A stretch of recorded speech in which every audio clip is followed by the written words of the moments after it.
Conozcamos sobre la enfermedad renal, la enemiga silenciosa de millones de personas a nivel mundial.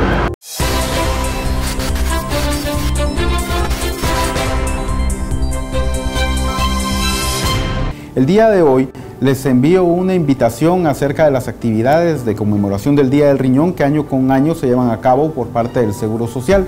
Entre ellas están muchas actividades de promoción de salud renal, partiendo de conocer qué es enfermedad renal crónica. La enfermedad renal crónica es un deterioro progresivo e irreversible de la función de los riñones.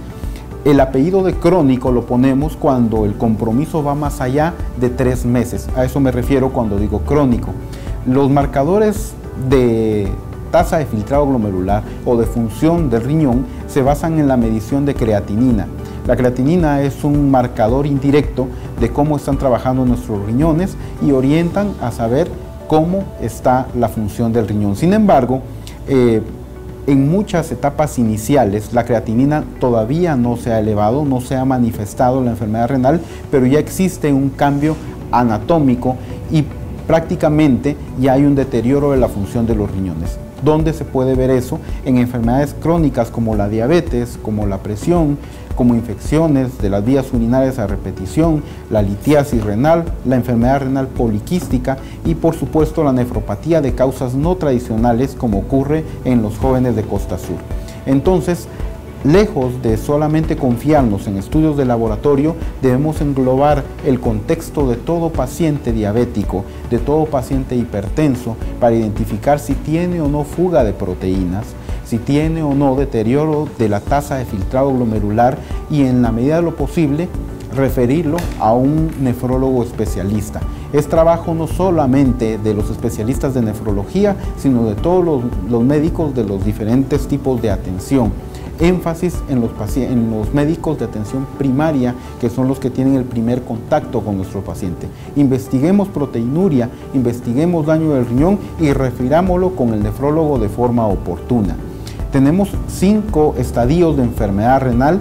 En las etapas iniciales rara vez hay manifestación de la creatinina, pero ya hay un compromiso de función renal que puede pasar desapercibido.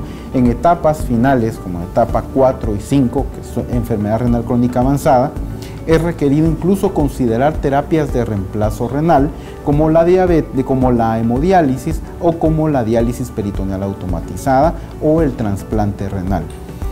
Dependiendo de en qué etapa el paciente consulte, va a ser la intervención que le podamos brindar. Hay muchos factores determinantes de la función del riñón. Desde el inicio de la formación del cuerpo humano en la etapa embriológica, la formación de los riñones tiene mucha repercusión en la calidad de vida del paciente a largo plazo. Por lo tanto, el bajo peso al nacer, el retraso del crecimiento intrauterino, tienen un papel muy importante en el desarrollo renal a largo plazo. También algunas enfermedades agudas, algunas enfermedades infecciosas pueden llegar a que el paciente comprometa su función renal y que a futuro pueda desarrollar enfermedad renal crónica.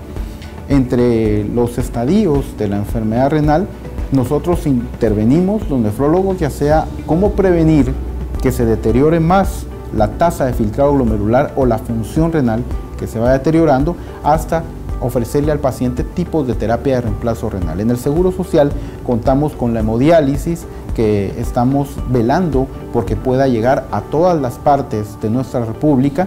También la diálisis peritoneal que se hace en casa y la diálisis peritoneal automatizada para algunos casos en los cuales los tipos de terapia son más específicos. Y por supuesto el trasplante renal, que es lo más cercano a la cura de la enfermedad renal. Para basarnos en la promoción de la enfermedad renal, en cómo prevenir que nuestros riñones se deterioren, recordemos las 8 reglas de oro del cuidado de la función renal. Todo paciente diabético tiene que alcanzar una meta de hemoglobina glicosilada en 7%. La presión arterial debe mantenerse en un rango oportuno todos los días, no solamente cuando dé síntomas, sino que todos los días el paciente debe esforzarse por mantener una presión arterial adecuada. evitar condiciones de riesgo como el tabaquismo, la obesidad y, muy importante, la automedicación, porque hay fármacos que podrían parecer inocuos y no lo son. Antibióticos nefrotóxicos, algunos analgésicos que resultan ser nefrotóxicos, una deshidratación desordenada también puede ser peligrosa porque favorece formación de subproductos como radicales libres o ácido úrico en la corteza renal que puede llegar a lesionar el parénquima y comprometer la función de los riñones. Entonces, prácticamente esto es lo que tenemos que enfocarnos para mantener una función renal adecuada, poder consultar siempre que tengamos dudas, siempre que tengamos algún síntoma llamativo, pues sin pena acercarnos a nuestro servicio de salud para poder ser evaluados por un facultativo que, si lo considera, nos pueda referir con el nefrólogo de forma oportuna.